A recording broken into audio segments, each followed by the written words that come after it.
Dans le précieux nom de notre Seigneur et Sauveur Jésus-Christ, que nous vous saluons tous, nous croyons que vous êtes encore nombreux à vous brancher sur notre page, car c'est encore un jour que le Seigneur a fait. Ce jour, nous voulons encore nous abandonner à lui pour qu'il puisse nous parler. Car toute parole qui sort de lui, cette parole doit nous communiquer la vie. Selon qu'il a dit que l'homme ne vivra pas du pain seulement, mais de toute parole qui sort de sa bouche. Ce soir encore, il faut que nos âmes puissent vivre en sa présence. Qu'il vous bénisse tous pour la confiance que vous nous accordez, pour ces moments que vous avez déjà programmés dans votre journée, afin que nous puissions être ensemble. Sérieusement, le Seigneur va nous parler. Que son nom soit loué partout où vous êtes, en confinement dans vos maisons, dans vos bureaux, en route. Que Dieu soit avec chacun de vous et qu'il rende possible que cette communion que nous voulons avoir avec lui autour de cette parole soit réelle. Que le Seigneur vous bénisse. Vous avez vu lors de la réunion passée, ou même les deux réunions que nous avons eues à partir de Krefeld, il nous a été rappelé de prendre garde. Prenez garde, prenez garde, prenez garde, prenez garde. Vous comprenez que quand l'Esprit insiste sur la chose, c'est que c'est vrai que ces temps de séduction, où les faux prophètes, où les faux ministres sont en train de distraire les gens, de les tirer ça et là. Mais Dieu, lui, pour son peuple, il a veillé à ce que son peuple soit gardé dans la pure parole. Car Dieu ne peut pas confirmer une erreur, une interprétation. Il ne peut pas confirmer n'importe quoi. Il ne confirme que sa parole. Alors, quand on dit prenez garde, que vous ne soyez séduits, écoutez, séduction, oui. Mais cette séduction, comment elle vient?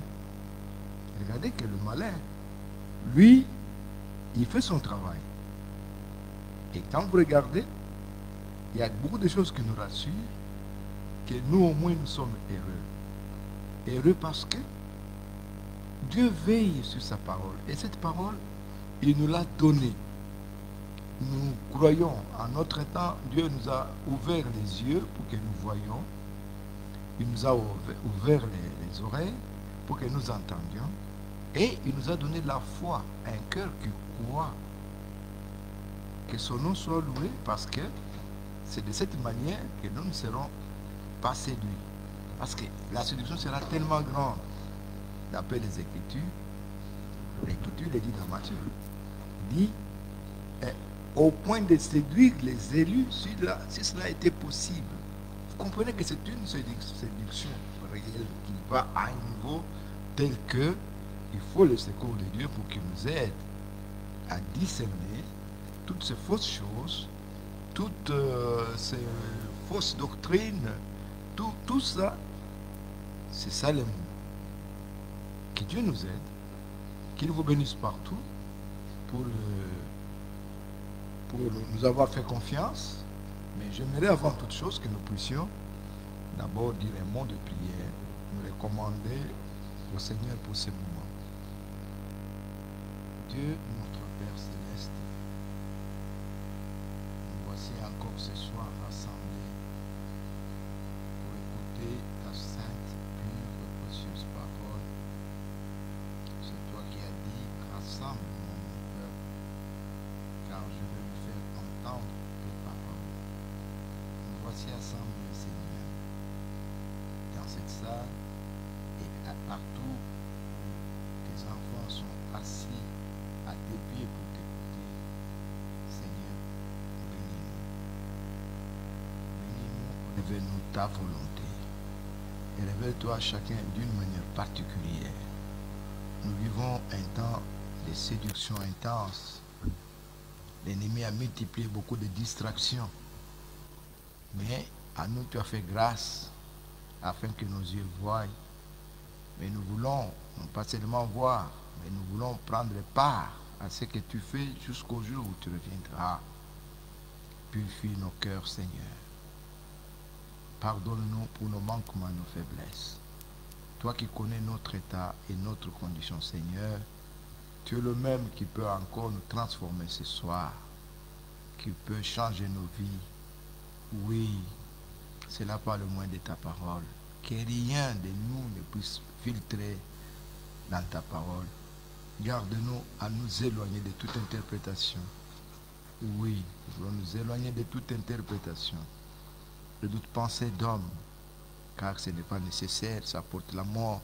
Mais nous voulons rien que ta parole, dans sa pureté, telle que tu l'as donnée en ces temps, cette parole révélée, afin qu'elle puisse transformer et obtenir les résultats pour lesquels tu l'as envoyé. Bénis ce service du début jusqu'à la fin. Nous te recommandons ton serviteur, notre frère. Accorde-lui encore des paroles ce soir. Parle à ton peuple, au nom de Jésus-Christ. Amen. Bon, souffrez que nous restions toujours dans le même cadre, tellement l'homme de Dieu insiste. Quand il fait recours à Matthieu 24, 4, à Marc 13, Luc 21, 18, pour nous faire voir cet ordre qui est donné. Prenez garde, Seigneur, mes chers frères, il y a un but lié à ça. C'est pourquoi j'ai choisi que nous lisions encore ce soir dans l'Épître aux Corinthiens, 2 Corinthiens chapitre 11. J'aimerais que nous lisions les 4 premiers versets. Voilà comment Paul présente la chose. Il dit, « Oh, si vous pouviez supporter de ma part un peu de folie, mais vous me supportez. Car je suis jaloux de vous d'une jalousie de Dieu. Parce que je vous ai fiancé à un seul époux pour vous présenter à Christ comme une vierge pure. Toutefois, de même que le serpent séduisit Ève par sa ruse, je crains que vos pensées ne se corrompent et ne se détournent de la simplicité à l'égard de Christ. Car si quelqu'un vient vous prêcher un autre Jésus que celui que nous avons prêché, ou si vous recevez un autre esprit que celui que vous avez reçu, ou un autre évangile que celui que vous avez embrassé, vous le supportez fort bien. Amen.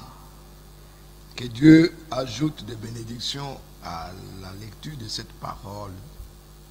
Bien-aimés, vous voyez que la chose, elle est sérieuse. Regardez Paul en son temps.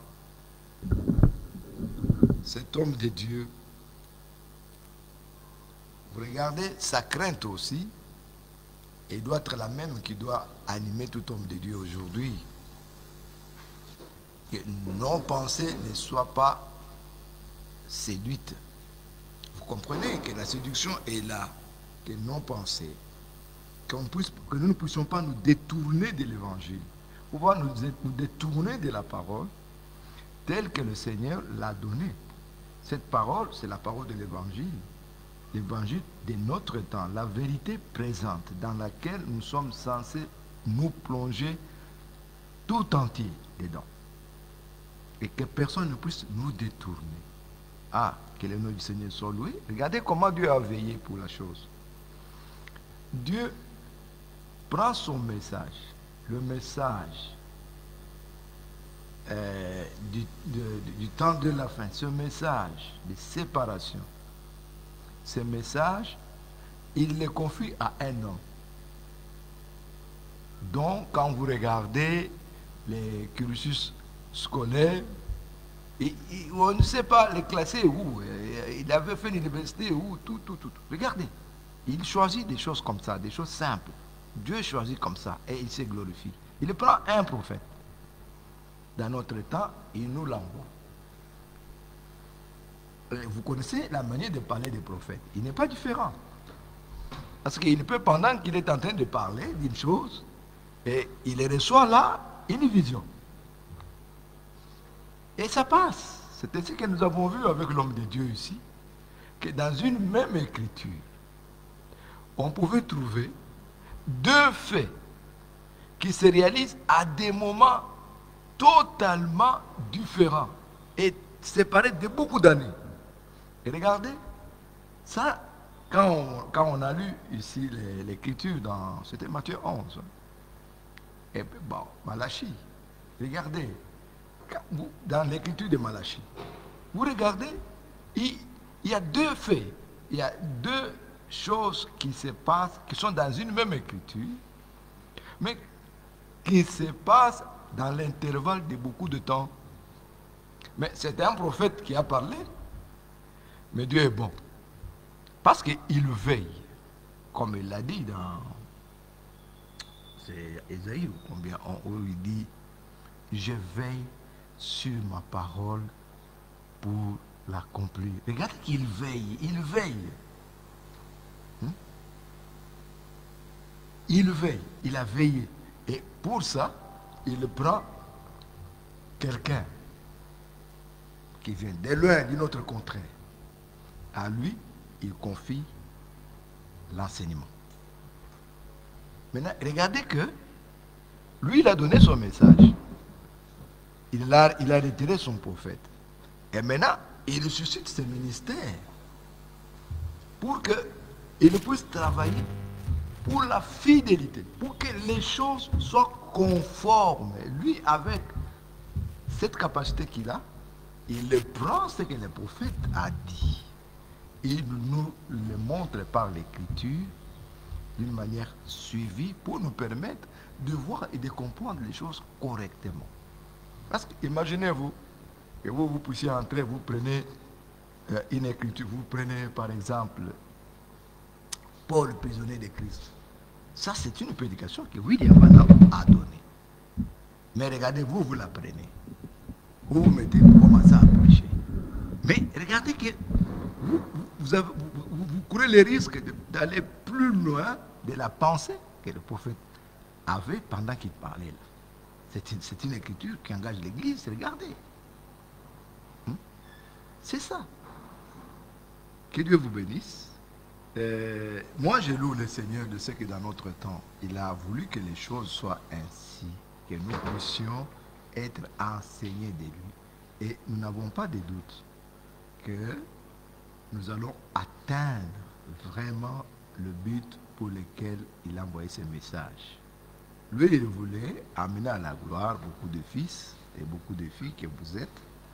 Et alors, il va tenir parole dans sa fidélité. La chose sera ainsi. Que son nom soit loué. Alors, serrez maintenant vos ceintures parce que maintenant nous voulons appeler l'homme de Dieu pour qu'il puisse encore aujourd'hui parler et nous dire ce que le Seigneur a mis sur son cœur pour son peuple. Bon, j'appelle mon frère. Mon frère, venez. Il est temps que nous puissions écouter la parole. Que Dieu vous bénisse.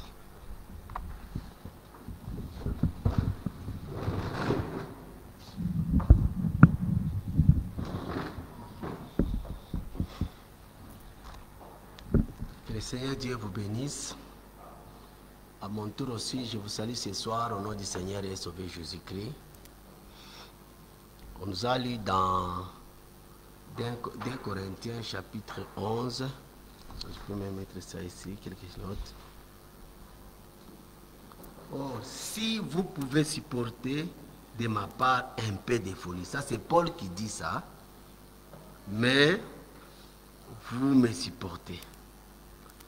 Il dit ceci, car je suis jaloux de vous d'une jalousie de Dieu.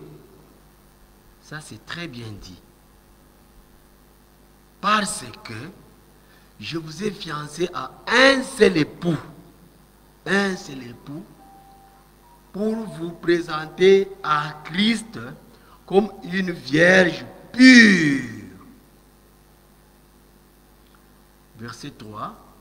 Toutefois, de même que le serpent séduisit Ève par sa ruse, je crains que vos pensées ne se corrompent et ne se détournent de la simplicité à l'égard de Christ. Oui, Paul a vu tout ça.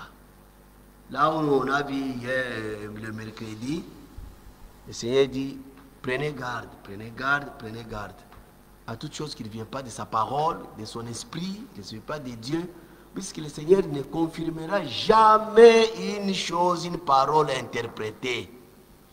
Dieu ne peut pas reconnaître la parole que lui, Dieu, là, n'a pas dite. Il dit que toutefois, de même que le serpent séduisit Ève par sa ruse, je crains que vos pensées ne se corrompent et ne se détournent à la simplicité à l'égard de Christ. Car si quelqu'un vient vous prêcher un autre Jésus que celui que nous avons prêché, ou si vous recevez un autre esprit que celui que vous avez reçu, ou un autre évangile que celui que vous avez embrassé, vous le supportez fort bien. Ça, c'est très bien dit. C'est très bien dit. C'est pourquoi nous sommes là seulement pour écouter seulement la pure parole sans mélange. La parole qui vient seulement du Seigneur. Une parole originale. Une parole qui est la sémence originale. L'homme de Dieu parle dans la parole parlée, la sémence originale, dit ceci. Ève a entendu la parole interprétée et cette parole a produit Caïn. Caïn est venu de la parole interprétée par Ève.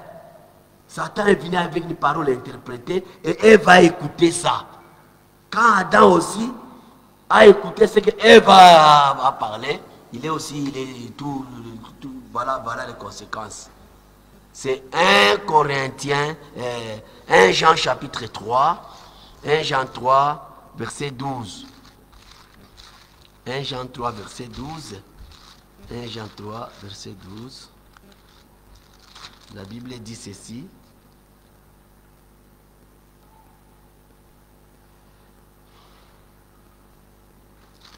Il dit ceci.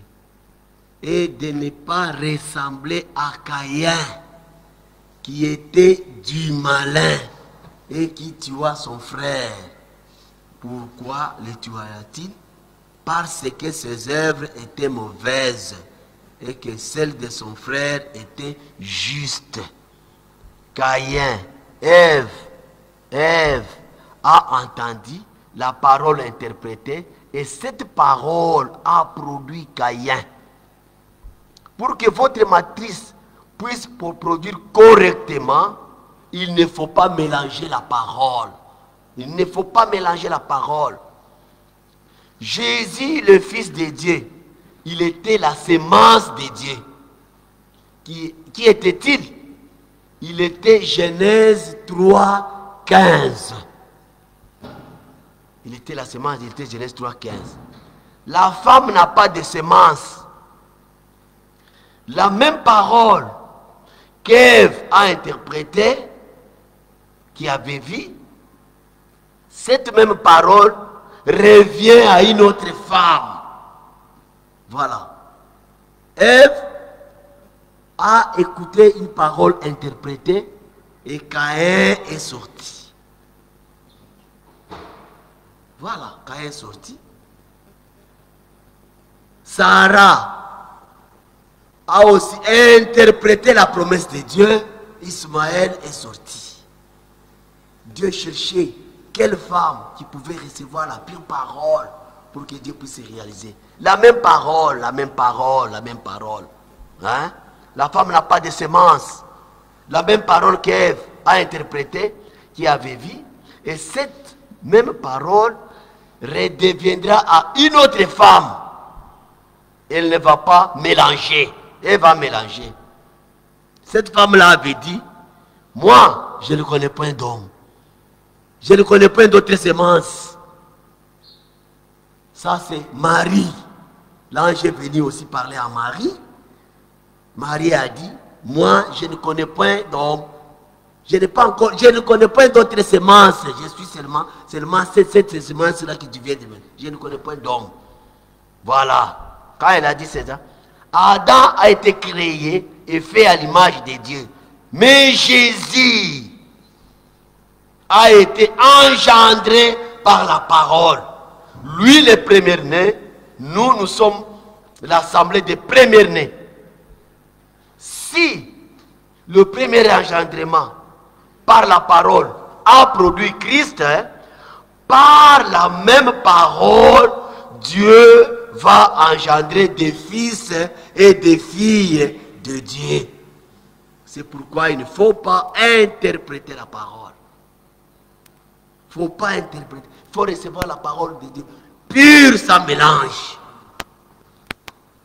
Voilà comment le monde est ce qu'il est par ce qu'Adam et Ève avaient écouté une parole interprétée. Et Ève est allée avec cette parole interprétée chez Abraham. Le monde maintenant a connu ce qu'il est. Caïn est venu par une parole interprétée. Sarah a interprété la promesse de Dieu. On a eu Ismaël. Et Dieu ne reconnaît pas Ismaël comme étant son fils. Puisque Dieu reconnaît que le fils doit être le fils de la promesse. C'est pourquoi quand Isaac a été né, Dieu y avait déjà Ismaël, mais Dieu, lui, ne reconnaît pas ici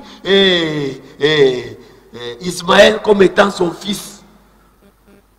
Ismaël reconnaissait Abraham comme étant son fils et son père, de même qu'Isaac reconnaissait Abraham comme étant son père, mais Dieu, lui, ne reconnaissait pas Ismaël comme étant son fils, puisque c'est seulement Isaac qui était le fils de la promesse. Ismaël était venu de la parole interprétée par Sarah. C'est ça. C'est ça. La parole de Dieu, lorsqu'elle est interprétée, elle a produit un inconverti, Ismaël. Et Dieu n'appelle pas Ismaël mon fils. S'il n'y a pas de parole de promesse, Dieu ne te compte pas comme son fils. S'il n'y a pas de parole de promesse, Dieu ne peut pas te compter comme étant son fils. Il a plu à Dieu de prendre Abraham sans condition et ensuite il lui a donné la promesse. Oh, que Dieu soit loué. C'est pourquoi ici, Paul a dit, Paul a dit ceci. Il dit, rentrons un peu là-bas. Dieu n'aime pas ça.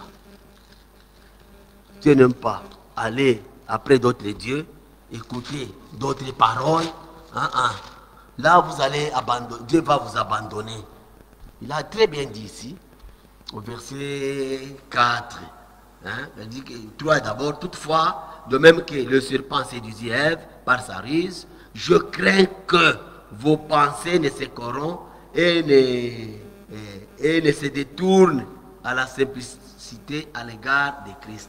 Car si quelqu'un vient vous prêcher, comme le serpent est allé prêcher, Ève, un autre évangile, un autre enseignement, un autre Jésus, que celui que nous avons prêché, ou si vous avez reçu un autre esprit que celui que vous avez reçu, ou un autre évangile que celui que vous avez embrassé, vous le supportez bien. Si vous recevez seulement un autre évangile, un autre esprit, un autre... là, vous êtes devenus des idolâtres. Là, Dieu est tellement jaloux. Dieu va vous abandonner et vous ne serez pas heureux. Vous ne serez pas heureux. Comme Ève. vous ne serez pas heureux. Que Dieu soit loué, que Dieu soit loué. Que Dieu soit loué. Que Dieu nous garde dans sa parole. Notre force, c'est toujours dans la parole. Si vous voulez avoir de la force, restez dans les limites de la parole. N'allez pas au-delà de ce qui est écrit. N'allez pas au-delà de la parole. Vous allez vous attirer seulement des troubles et Dieu va vous abandonner. Vous n'allez pas voir la face du Seigneur. Vous n'allez pas voir la face du Seigneur. Et c'est quelque chose de très mauvais quand le Seigneur vous abandonne. Frère, là où nous sommes, nous vivons à la fin des temps, de la grâce. Nous devons chercher le Seigneur de tout notre cœur. Pas les interprètes. Regardez dans 2 Chroniques chapitre 15. 2 Chroniques chapitre 15. 2 Chroniques chapitre 15. Écoutez, la Bible dit ceci. Ça, c'est Dieu qui avait parlé. 2 Chroniques 15. Ce sont les paroles que vous connaissez. La Bible dit ceci. Verset 1er. L'Esprit de Dieu fut sur Azaria. Ça, c'est Dieu. L'Esprit de Dieu fut sur Azaria, fils d'Obed. Et Azaria allait au-devant d'Asa. Asa était le roi d'Israël. Il lui dit, écoutez-moi, Asa et tout Juda, Benjamin, l'Éternel est avec vous quand vous êtes avec lui. Il est avec vous quand vous êtes avec lui. Si vous les cherchez, vous les trouverez. Lui, Dieu, avec sa parole, il ne peut pas se séparer. Si tu veux être avec Dieu, sois avec sa parole. Si tu abandonnes la parole, tu as abandonné directement Dieu. Et Dieu t'a déjà abandonné, t'a déjà quitté. Tu n'es pas un homme à suivre toi, puisque tu n'as pas Dieu. Ici, c'est Dieu qui vient.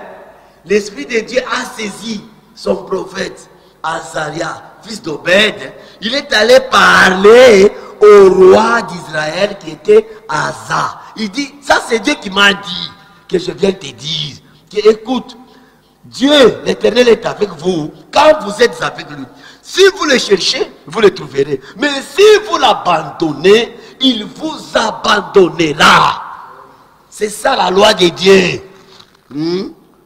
Pendant longtemps, maintenant, regardez comment, puisque Dieu, ce qui a poussé à Dieu d'aller là-bas. Pendant longtemps, il n'y a eu pour Israël ni vrai Dieu. Israël n'avait pas vrai Dieu pendant longtemps. C'est pourquoi Dieu les avait abandonnés. Ni sacrificateur qui enseignait ni un sacrificateur qui enseignait. Il n'y avait pas même de sacrificateurs, puisque Dieu s'était choisi dans la maison d'Aaron. C'est la maison, c'est Aaron et ses fils, où devaient sortir les sacrificateurs. Il n'y avait pas ni vrai Dieu, ni sacrificateur qui enseignait, ni loi. S'il n'y a pas Dieu, il n'y aura pas ces envoyés, ces sacrificateurs. Puisque c'est eux qui devaient avoir la pire parole. Et maintenant, même la parole là, la loi, il n'y avait pas. Mais là, quand il n'y a pas ça, pensez-vous, croyez-vous que vous aurez la paix? Vous n'aurez jamais la paix. Si vous n'avez pas Dieu, vous n'aurez jamais la paix. Le Dieu, c'est lui qui est le prince de la paix. Le Seigneur Jésus-Christ, il est le prince de la paix. Mais vous n'avez pas le vrai Dieu. Vous n'avez pas le vrai sacrificateur qui enseigne, qui prêche. Hein? Un envoyé de Dieu qui prêche. Et ni la parole, vous ne l'avez pas. C'est pourquoi, c'est pourquoi Dieu a envoyé Azaria pour leur dire. Et il dit, au sein de leur détresse, ils sont retournés à l'Éternel, le Dieu d'Israël, et ils l'ont cherché. Si vous le cherchez, puisqu'il dit ceci, hein, verset 2, si l'Éternel est avec vous, si vous êtes avec lui, si vous le cherchez, vous le trouverez. Mais si vous l'abandonnez, il vous abandonnera. Maintenant ici, quand ils ont écouté cette parole, ils ont fait ceci. Hein? La Bible dit ceci. Au sein de leur détresse, ils sont retournés à l'Éternel, le Dieu d'Israël. Ils l'ont cherché et ils l'ont trouvé. Voilà, il est avec vous. Maintenant, si vous êtes allé à côté là, il faut retourner à Dieu.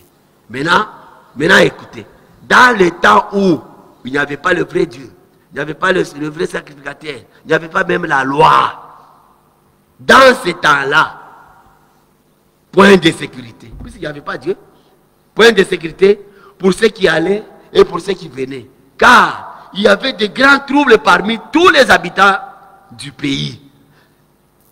On s'est heurté peuple contre peuple, ville contre ville, parce que Dieu les agitait par toutes sortes d'angoisses. Verset 8. Verset 8 maintenant.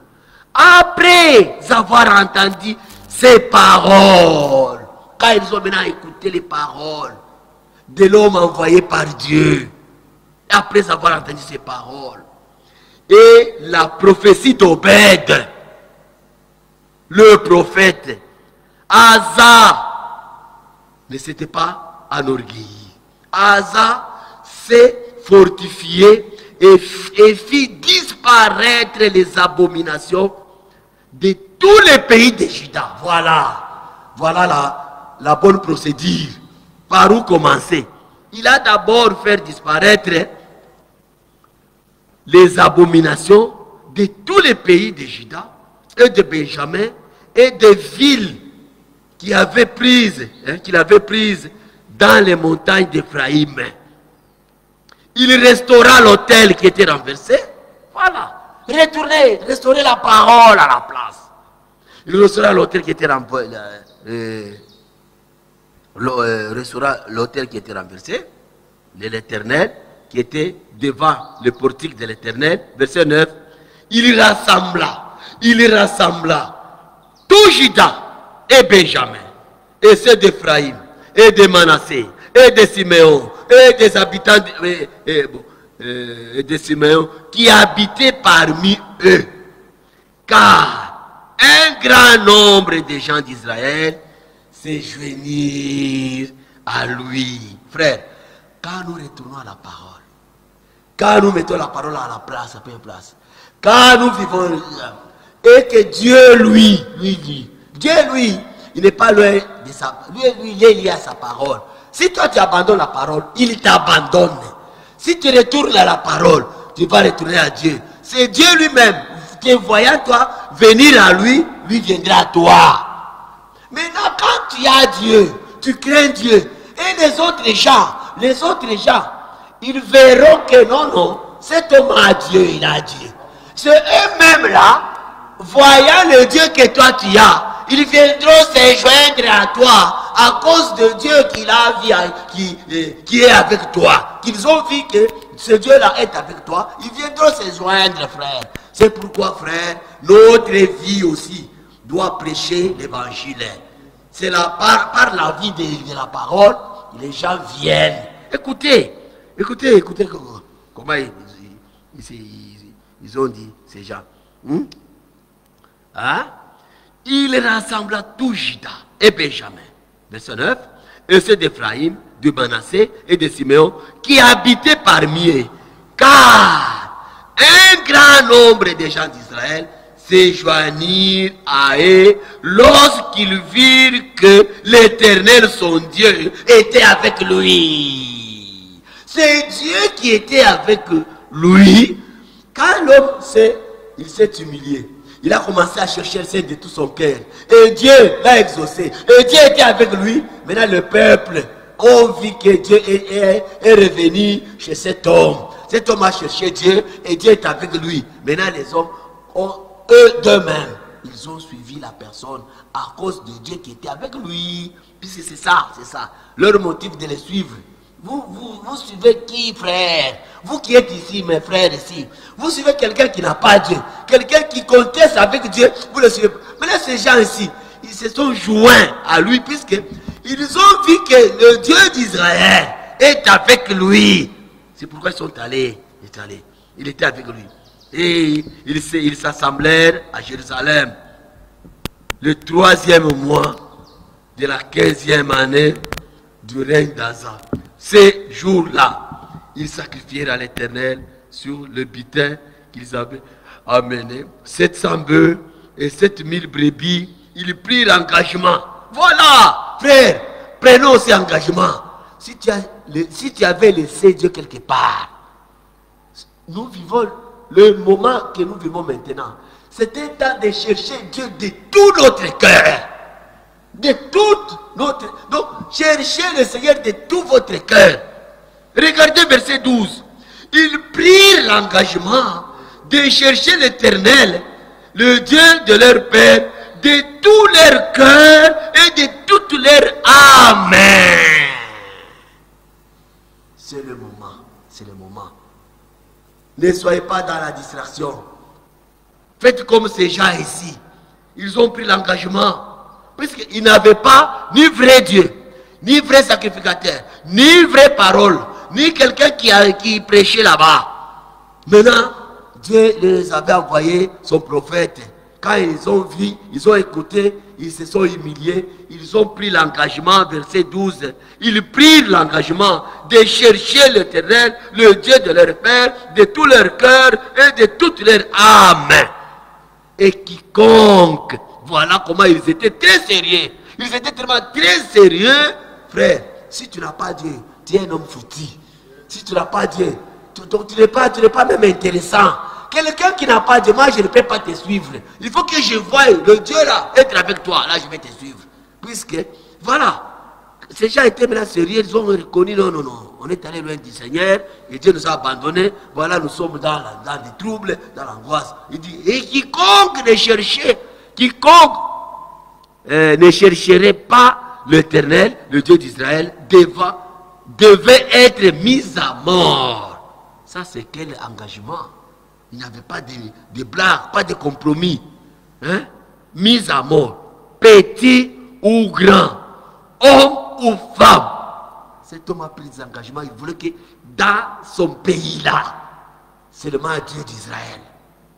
Ou Dieu ou rien. Pas des idoles. Même sa maman, sa mère propre, qui avait aussi des idoles. Voilà comment l'esprit, comment cet homme a fait. Il jurait fidélité à l'Éternel. Nous voyons les gens en train de jurer, de prêter serment. Moi, je jure fidélité à la nation, je jure fidélité. Ils ont copié ici. Je vais servir la nation, je servir fidélité à Dieu. Si tu engages Dieu, toi, il faut faire ce que Dieu dit dans sa parole, qui est Jésus dans sa parole. Ici, il dit, ils jurèrent fidélité à l'Éternel à la voix haute et avec des cris de joie et au son des trompettes et des corps. Tout Juda se réjouit de ce serment. Voilà. Car ils avaient juré de tout leur cœur qu'ils avaient cherché l'Éternel de plein gré. Chercher l'Éternel de plein gré. Pas un homme forcé, de plein gré. Et il l'avait trouvé. Si tu les cherches de tout ton cœur, tu vas les trouver de plein gré. Et il l'avait trouvé. Et l'Éternel leur donna du repos de tous côtés. Si tu as Dieu, tu as le repos. Tu as la paix. Comme ils ont trouvé Dieu, le Seigneur Dieu les avait donné du repos de tous côtés. Ils étaient au repos, en paix. Le roi Asa enleva même, écoutez, le roi Asa enleva même à Maaka, sa mère, la dignité de reine. Écoutez, ils ont pris, ce roi ici a pris des engagements très sérieux. Ou c'est Dieu, ou c'est rien. Le roi a enlevé même à Maaka, sa mère, la dignité de reine. Pourquoi? Parce qu'elle avait fait une idole pour Astarté. Asa a bâti son idole, il réduit en poussière et la brûla au torrent de Kédron. Voilà comment ils étaient très sérieux. Malgré que c'était sa mère propre. Comme sa mère avait fait des idoles à santé. Dieu n'aime pas ces histoires ici. Maman, je t'aime, mais je ne t'aime pas de tout mon cœur. Mais j'aime Dieu de tout mon cœur. Toute ma force. Voilà comment un homme qui aime Dieu comme ça, devant n'importe quoi, lui c'est seulement, ou c'est Dieu ou c'est rien. Ici, il a enlevé l'idole de sa mère. Hein, la dignité de sa mère de reine. Il l'a enlevé. Pourquoi? Parce que sa mère a amené des idoles pour hasarder. Hein? Asa a bâti son idole. Il réduit en poussière. Il a brûlé au torrent des Kédrons. Mais les hauts lieux ne disparurent point d'Israël, quoique le cœur d'Asa fut entier à l'Éternel pendant toute sa vie. Il mit dans la maison de Dieu les choses consacrées par son père, par lui-même, de l'argent, de l'or et des vases. Il n'y eut point de guerre jusqu'à 35e année du règne d'Asa. Comment il pouvait avoir la guerre pendant que le Dieu de paix est avec eux, pendant qu'ils l'ont cherché de tout leur cœur, ils l'ont cherché de toute leur âme, et ils l'ont trouvé, et Dieu a témoigné sa présence au milieu d'eux. Ils ont eu la paix, le repos, pendant 35 ans, de tout. L'homme était toujours en paix. 35e année du règne d'Asa. Le pays était en paix. Pourquoi? Dieu était là. Frère, craignons le Seigneur. Si vous craignez Dieu, vous le trouvez prêt. Vous avez des difficultés dans vos vies. Vous ne voyez pas les choses avancer. Regardez-vous d'abord vous-même dans votre vie. Ces gens ici n'avaient pas ni vrai Dieu, ni sacrificateur qui prêchait, qui enseignait, ni même la parole de Dieu. Ils étaient abandonnés à eux-mêmes. Dieu les avait laissés comme ça. Et Dieu a mis des troubles parmi eux. Pourquoi? Puisque quand vous abandonnez Dieu, et il vous abandonne.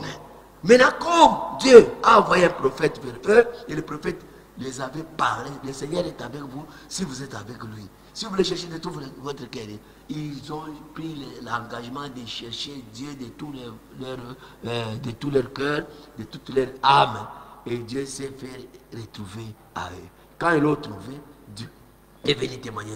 C'est pourquoi, mes frères et sœurs, suivez-moi très bien. S'il y a un temps de chercher le Seigneur, c'est le moment. C'est le moment. Nous devons le chercher de tout notre cœur, toute notre force. C'est le moment de chercher le Seigneur. Et surtout que nous vivons à la fin du temps de la grâce. C'est le temps où nous devons, s'il y a un temps où il faut prier, s'il y a un temps où il faut se consacrer au Seigneur, s'il y a un temps où il faut se donner au Seigneur, c'était ce temps ici. Par rapport à ce temps ici, regardez dans Luc chapitre 1er et 21, verset 34. Hein. Luc 21, verset 34 ou 36. La Bible dit ceci. Hein? Prenez garde, toujours prenez garde. Ça, c'est le Seigneur Jésus qui parle. Verset 34. Prenez garde à vous-même, de crainte que vos cœurs ne s'appesantissent par les excès du manger et du boire et par les soucis de la vie, et que ces jours ne viennent sur vous à l'improviste. Tu vois, à l'approche de l'avènement, du retour du Seigneur, nous devons être prêts. Nous devons prier le Seigneur. Nous devons chercher le Seigneur. Nous ne devons pas être dans la distraction. Pas dans la distraction. Car il viendra comme un filet sur tous ceux qui habitent sur la face de toute la terre. Veillez donc, verset 36, veillez donc et priez en tout temps, afin que vous ayez de la force d'échapper à toutes ces choses qui arriveront et de paraître debout devant le Fils de l'homme. Ici, on nous recommande de prier, de prier sans cesse, de chercher, de prier en tout temps, hein, de chercher la face du Seigneur, afin que nous ayons de la force d'échapper à toutes ces choses qui arriveront et de paraître debout devant le Fils de l'homme. Cherchons le Seigneur pendant qu'il se trouve. Cherchons-le, cherchons-le. Donc, en rapport avec le retour du Seigneur, nous devons, c'est le temps où nous ne devons pas être dans la distraction. C'est le temps où nous devons chercher le Seigneur de tout notre cœur. S'il y a un temps où il faut chercher le Seigneur, c'est ce temps ici. C'est ce temps ici. S'il y a un temps où nous devons donc arranger nos vies pour que le Seigneur vienne à nous, c'est ce temps ici. Regardez Daniel. Daniel, comment il s'était comporté quand ils étaient en déportation là, quand ils étaient en Babylone. Il avait vu que le Seigneur avait parlé à Jérémie qu'il va se passer 70 ans. Hein? Vous allez faire 70 ans là, en captivité. Mais quand il avait vu qu'il reste ces 2 ans, il a consulté le livre. Voilà l'attitude que Daniel avait prise. Allons dans Daniel chapitre 9. Daniel 9, écoute, la Bible dit ceci. Daniel chapitre 9, la Bible dit ceci. La première année de Cyrus, fils d'Assuérus, de la race des Mèdes, lequel était devenu roi du royaume des Chaldéens. Verset 2. La première année de son règne, moi, Daniel, j'ai vu par les livres qu'il devait s'écouler 70 ans pour les ruines de Jérusalem, d'après le nombre des années dont l'Éternel avait parlé à Jérémie, le prophète. Quand j'ai regardé qu'il devait dire, et nous sommes maintenant tout près de l'accomplissement, tout près, nous sommes arrivés presque à la fin, alors c'est le moment de... Il dit ceci, j'ai tourné ma face vers l'Éternel, Dieu, afin de recourir à la prière. Quand il a vu qu'il reste maintenant peu de jours, peu de temps, pour maintenant que le Seigneur puisse accomplir ce qu'il avait parlé par Jérémie, hein, que vous devez faire là-bas 70 ans, mais quand il a vu que l'état maintenant est devenu à sa fin, il a fait quoi? Voilà son attitude. Verset 3. J'ai tourné ma face vers l'Éternel. Tournons aussi nos faces vers l'Éternel. Nous aussi, nous devons tourner nos faces vers l'Éternel. Nous avons été dans le confinement pendant, si c'est 4 mois. Maintenant, d'ici là, on va nous déconfiner. Cherchons aussi le Seigneur pour que, si on faut commencer, nous commençons avec Dieu Seigneur.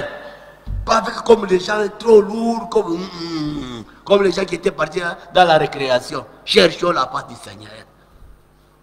J'ai tourné ma face vers le Seigneur, le Dieu, afin de recourir à la prière et aux supplications.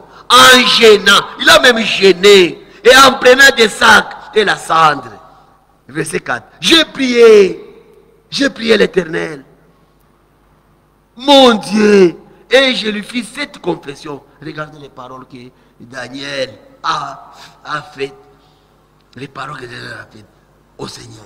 Seigneur, Dieu grand et redoutable, toi qui gardes ton alliance. C'est un Dieu qui garde son alliance, c'est vrai.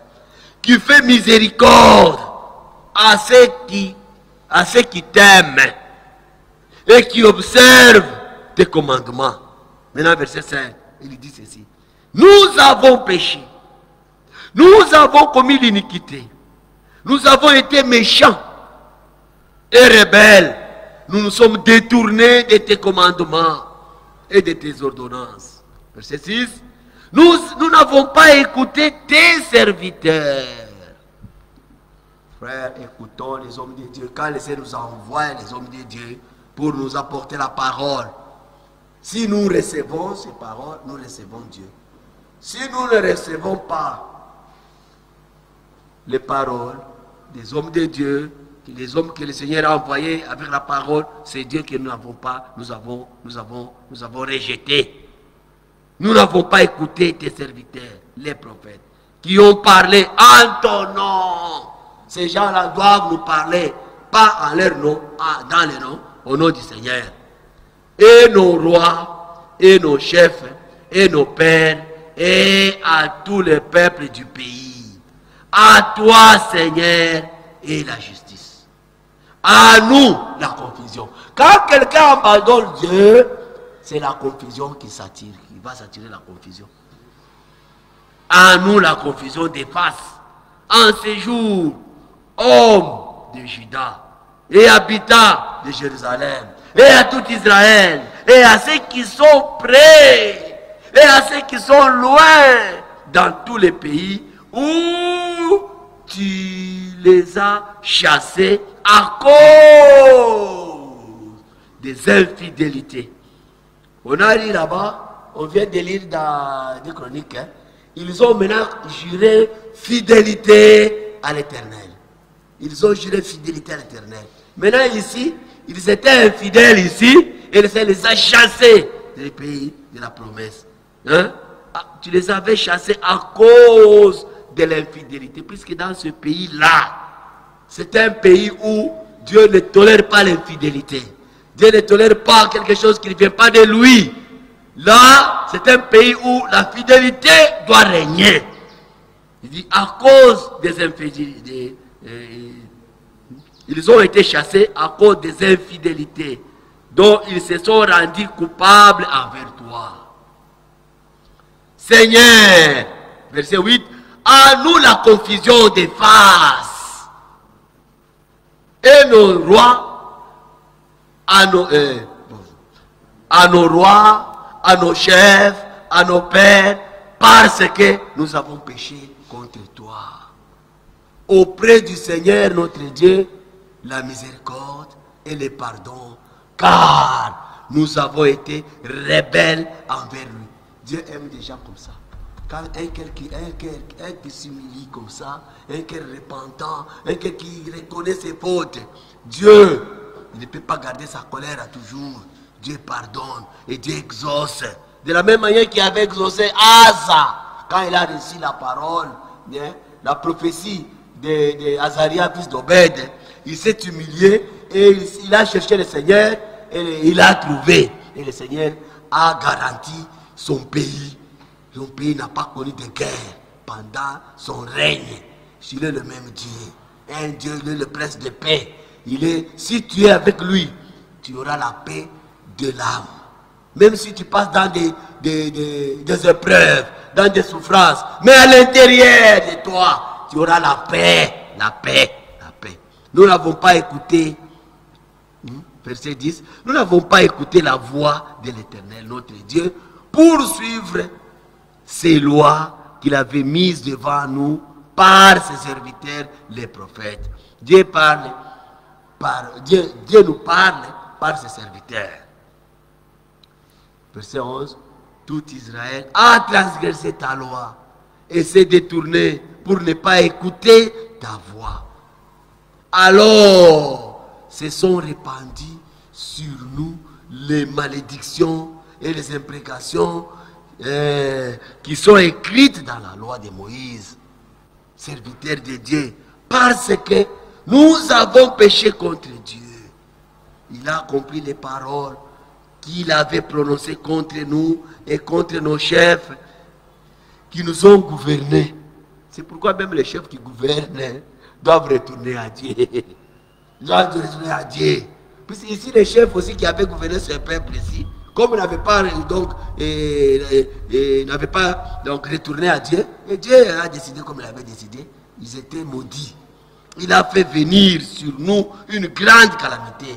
Et il n'en est jamais arrivé sous le ciel entier une semblable à celle qui est arrivée à Jérusalem. Comme cela a été écrit dans la loi de Moïse, toute cette calamité est venue sur nous et nous n'avons pas imploré l'Éternel notre Dieu. Nous ne nous sommes pas détournés de nos iniquités. Nous n'avons pas été attentifs à la vérité. L'Éternel a veillé sur cette calamité. Il a fait venir sur nous, car l'Éternel notre Dieu est juste dans toutes les choses qu'il a faites. Lui, Dieu reste toujours juste. C'est à nous la confusion. À nous la confusion. Ok. Puisque nous, souvent, c'est nous qui sortons de la parole de Dieu. Nous qui nous éloignons de Dieu. Il dit, l'Éternel a veillé sur cette calamité et il l'a fait venir sur nous, car l'Éternel, notre Dieu, est juste dans toutes les choses qu'il a faites. Mais nous n'avons pas écouté sa voix. Et maintenant, Seigneur notre Dieu, toi qui as fait sortir son peuple du pays d'Égypte par ta main puissante, et qui t'a fait un nom, comme il est aujourd'hui, nous avons péché. Voilà comment un cœur qui s'humilie, un cœur repentant, un cœur comme ça, un cœur contrit, Dieu ne peut pas garder sa colère.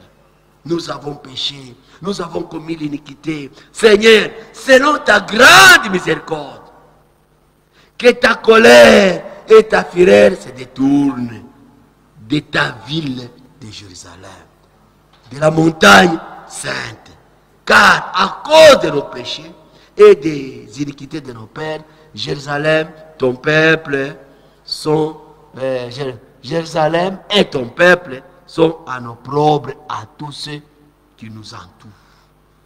Maintenant donc, à notre Dieu, oh notre Dieu, écoute la prière et les supplications de ton serviteur. Pour l'amour du serviteur, fais briller ta face sur ton sanctuaire dévasté. Mon Dieu, prête l'oreille et écoute, ouvre les yeux et regarde nos ruines. Regarde la ville sur laquelle ton nom est invoqué. Car ce n'est pas à cause de notre justice que nous te présentons nos supplications, c'est à cause de tes grandes compassions. La Bible dit, verset 19, Seigneur, écoute, Seigneur, pardonne. Hein? Pardonne. Pas par amour pour toi. Oh, oui, oui. Par amour pour toi, pardonne. Pas par amour pour toi. Voilà. Non, non. Pardonne, ok, j'ai sauté. Seigneur, écoute. Seigneur, pardonne. Seigneur, sois attentif. Agis et ne tarde pas. Par amour pour toi, oh mon Dieu, car ton nom est invoqué sur ta ville et sur ton peuple. Quand les paroles comme ça de quelqu'un qui s'humilie, Dieu là où il est bouché. Il est bouché. Il doit t'écouter. Il doit te pardonner. Il doit t'exaucer. Il doit changer ta situation. Voilà la situation des gens là. Hein? Quand ils n'avaient pas un vrai Dieu, ils n'avaient pas ni un sacrificateur qui enseignait, qui enseignait là-bas, ni loi. Et Dieu les avait laissés comme ça. Et Dieu les aidait, les agitait. Ils étaient dans l'insécurité. Maintenant, quand ils ont recouru au Seigneur, et le Seigneur est retourné vers eux, et le Seigneur les a mis au repos, il est le même hier, aujourd'hui. Quand Daniel, oui, quand il a vu ça, que maintenant, le temps s'approche. Nous sommes maintenant arrivés à la fin de ce que Jérémie avait parlé. Toutes les années se sont écoulées. Maintenant, il a tourné sa face vers Dieu. Il a tourné sa face vers Dieu pour lui supplier, pour lui demander pardon. Il a demandé pardon pour ses propres péchés et pour les péchés du peuple et tout Israël. Même le roi qui avait mal agi, il a supplié Dieu et Dieu a écouté. Il est attentif. Il est le même hier, aujourd'hui et pour toujours. Frère, nous avons besoin de ce Dieu-là. Il est compatissant, il est miséricordieux. S'il y a un temps de chercher Dieu, c'est ce temps ici, frère. Quand il avait vu que la fin maintenant de tout ça arrive, le temps où le Seigneur avait promis est là, devant nous. Il a fait comme le Seigneur avait dit dans Luc 21 où nous avons dit que priez en tout temps, cherchez la face du Seigneur et le Seigneur sera avec vous. Que Dieu vous bénisse, que Dieu vous donne à le chercher. Frère, nous avons besoin de sa présence. Si tu as Dieu, tu es en paix. Si tu as Dieu, tu as tout. Si tu as Dieu, tu as d'abord sur la terre, tu as sa sécurité, Et si tu as Dieu, le ciel est pour toi. Oh frère, cherchons le Seigneur. Lisons maintenant ça, même si on peut terminer par ici. Psaume chapitre 30. Psaume chapitre 30. Allons dans Psaume 30. Cherchons le Seigneur pendant qu'il se trouve. Lui, si tu l'as, tu as tout. Si tu l'as, tu ne craindras personne. Puis celui qui va te toucher, va toucher Dieu. Psaume 30, verset 6, la Bible dit ceci. Car sa colère dure un instant, mais sa grâce toute la vie. Sa grâce c'est toute la vie, toute la vie, toute la vie. Le soir arrive, le pleurs, et le matin, l'allégresse. Je disais, verset 7, dans ma sécurité, je ne chancerai jamais. L'Éternel, par ta grâce, tu avais affermi ma montagne. Parce qu'il était là. Maintenant, tu cachas ta face. Tu cachas ta face et je fus troublé. Quand Dieu te cache sa face, tu seras troublé, puis si tu n'as pas Dieu, tu n'auras pas la paix. C'est le truc. Tu cachas ta face et je fus troublé. Verset 9. L'Éternel, j'ai crié à toi. Quelqu'un qui a reconnu que le Seigneur n'est plus avec moi, j'ai caché, il m'a caché sa face. J'ai crié à toi, j'ai imploré l'Éternel. Que gagne? Maintenant il dit, voilà les paroles qui apparaissent. Que gagnes-tu à verser mon sang? Si tu me tues moi, tu vas gagner quoi Dieu? J'ai péché, j'ai fait. Tu vas gagner quoi Dieu et tout? Hein? Que gagnes-tu à verser mon sang? Tu vas gagner quoi? J'ai péché, mais je te demande pardon. Dieu, tu vas gagner quoi à verser mon sang? Tu vas gagner quoi? Pardonne-moi seulement. Aie pitié de moi. Ta colère, c'est un instant. Mais ta compassion, toute la vie. Hein? Que gagnes-tu à verser mon sang? À me faire descendre dans la fosse? La poussière a-t-elle pour toi de louanges? Est-ce que la poussière, quelqu'un qui est mort, quelqu'un qui est dans la poussière, va te louer? Ce n'est pas moi, c'est celui qui vit comme moi, qui peut te louer. C'est le vivant qui te loue. Est-ce que la poussière, toi tu es de la poussière, tu vas faire quoi? Oh là là, oh là là, oh là là. Raconte-t-elle ta fidélité, la poussière? Quelqu'un qui est déjà mort, il est retourné à la poussière, il va raconter ta fidélité? C'est seulement quelqu'un qui vit comme moi. Écoute, Éternel, aie pitié de moi. Éternel, secours-moi. Dieu avec un cœur comme ça, un cœur repentant, un cœur contrit, Dieu va descendre. Il lui a caché sa face avec de telles paroles. Dieu était obligé de retourner, d'accomplir sa parole. Quand il a prié comme ça, voilà maintenant, verset 12. Et tu as changé mes lamentations en allégresse. Qu'il change aussi.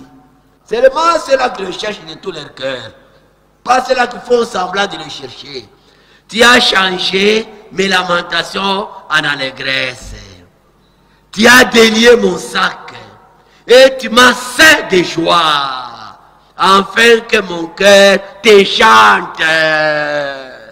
Et ne sois pas muet, Éternel. Mon Dieu, je te louerai toujours. Que ce Dieu-là, qui a répondu les gens avec le cœur comme ça, si toi aussi aujourd'hui qui me suis, tu te trouves dans cette condition et que tu t'humilies comme ces gens ici, il est obligé de retourner vers toi, il est obligé de te remettre dans ta joie, dans l'allégresse, pour que tu puisses louer le Seigneur. Car ce sont les vivants qui les louent, ce sont les rachetés qui les louent. Oh, que Dieu soit loué, que Dieu soit loué, que Dieu soit loué vraiment. Hein? Ah là là, chapitre 27 dit, l'Éternel est le soutien de ma vie. Le psalmiste a bien chanté. Il est le soutien de ma vie. Et mon salut. De qui aurais-je craint? L'Éternel est le soutien de ma vie. Quand quelqu'un il est dans la parole, il s'accroche à la parole, Dieu maintenant il va commencer à le soutenir. il parlera comme ça, comme celui-ci. Puisqu'il a Dieu. Il est le soutien de ma vie. Le Seigneur est ma lumière et mon salut. De qui aurais-je crainte? L'Éternel est le soutien de ma vie. De qui aurais-je peur? Quand des méchants s'avancent contre moi pour dévorer ma chair, ce sont mes persécuteurs et mes ennemis qui chancellent et tombent. Voilà quelqu'un qui a le Seigneur. Dieu veille sur lui. Si une armée s'est campée contre moi, mon cœur n'aurait aucune crainte. Si une guerre s'élève contre moi, je serai malgré cela plein de confiance. Maintenant, voilà la chose la principale. Je demande à l'Éternel une chose que je désire à demain. Que cette demande soit aussi ta demande. Que cette demande soit aussi ta demande. Une chose que je désire à demain, quoi? Je voudrais habiter toute ma vie dans la maison de l'Éternel. Qu'on puisse nous déconfiner. Pour que nous puissions rester toujours dans la maison, pour écouter sa parole, pour que le Seigneur puisse nous consoler par sa parole. Je voudrais habiter toute ma vie dans la maison de l'Éternel pour contempler la magnificence de l'Éternel et pour admirer son temple, car il me protégera dans son tabernacle au jour du malheur. Il me cachera sous l'abri de sa tente. Il m'élèvera sur le rocher. Et déjà, ma tête s'élève sur mes ennemis qui m'entourent. J'offrirai des sacrifices dans sa tente, au son de la trompette. Et je chanterai, je célébrerai l'Éternel. L'Éternel, écoute ma voix, je t'invoque. Aie pitié de moi, exauce-moi. Mon cœur dit de ta part, cherche ma face. Je cherche ta face, ô Dieu. Ne me cache pas ta face. Ne repousse pas ta colère. Ne me repousse pas avec ta colère. Ton serviteur. Ne repousse pas avec ta colère ton serviteur. Tu es mon secours. Ne me laisse pas. Ne m'abandonne pas. Dieu de mon salut. Car mon père et ma mère m'abandonnent. Nous chantons un cantique là. Ton père et ta mère peuvent t'abandonner, mais Dieu ne peut pas t'abandonner. Dieu ne peut pas t'abandonner. Mon père m'abandonne, ma mère m'abandonne. Mais l'Éternel me recueillera. Éternel, enseigne-moi ta voie. Conduis-moi dans les sentiers de ta droiture à cause de mes ennemis. Ne me livre pas au bon plaisir de mes adversaires, car ils se lèvent contre moi des faux témoins et des gens qui ne respirent que la violence contre moi. Et ça y est, ça viendra aussi toujours. Mais Dieu du ciel est avec toi. Il y a des gens qui respirent que la violence. Comment le faire? Non, non. Dieu du ciel va toujours te garder, te protéger, va détourner leurs mauvais plans. Oh Dieu, si je n'étais pas sûr de voir la bonté de l'Éternel sur la terre des vivants, espère en l'Éternel. Fortifie-toi et que ton cœur s'affermisse. Espère en l'Éternel. Voilà comment il termine. Espère en l'Éternel. Frère, espérons dans le Seigneur. Que Dieu vous bénisse. Donnez-vous au Seigneur. Cherchez le Seigneur pendant qu'il se trouve. Invoquez-le tandis qu'il est prêt. Que les méchants abandonnent sa voie. Retournez vers le Seigneur. Qui ne se lasse pas de pardonner. Un Dieu qui pardonne et qui oublie, qui jette dans la mer de l'oubli nos péchés et nos iniquités. Que le Seigneur Dieu vous bénisse. J'appelle mon frère Bonheur pour qu'il vienne.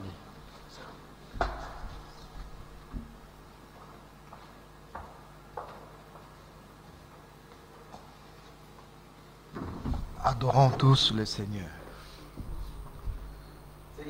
Bien-aimé Père Céleste, sois loué, sois exalté pour de nouveaux séjours bénis.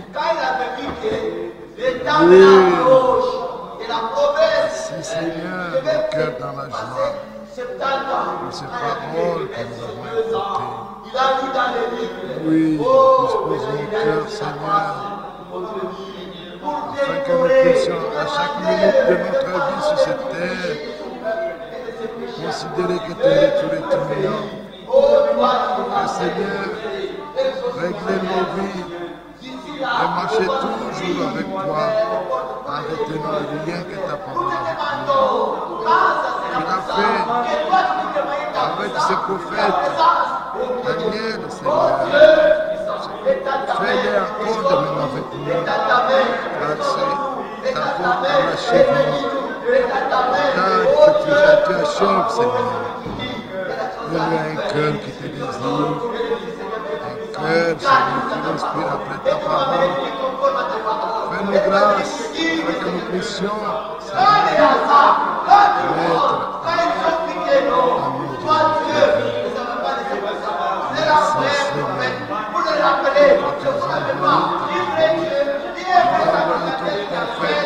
Tu nous as envoyé ton prophète, au milieu de nous. Oh Seigneur, autant de distractions, pour être sérieux dans ce que nous faisons. Gloire à toi, bénis-nous, bénis ton peuple, bénis partout où on a écouté ta parole. Donne-nous, Seigneur, afin de véritables expériences avec toi. Gloire à toi, Seigneur, bénis ton serviteur.